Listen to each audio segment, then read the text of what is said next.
Welcome to Pindar Poetry. We hope you learned something new. You start now, make sure your device is online and unlocked, and you know the current account email. Open Settings on Android or go to Accounts.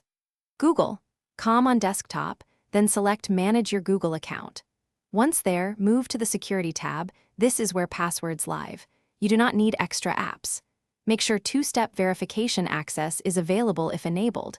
Otherwise, you can still proceed to the Password section and begin the change. Once done, tap Password and Google will verify it's you. Enter your current password or approve a two-step verification prompt. After verification, type your new password twice.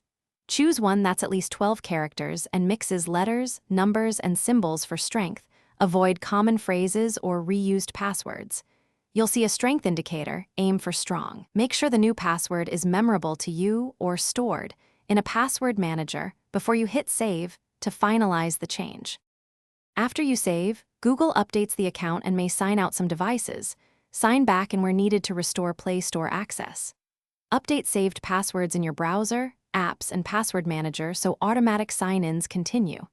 If you encounter problems, like being locked out due to verification or suspicious activity, use Google's account recovery flow or the two-step backup codes. If changes are restricted, wait 24 hours and try again. Contacting Google support is the last resort if recovery options fail. Thanks for watching. Consider subscribing if we helped you.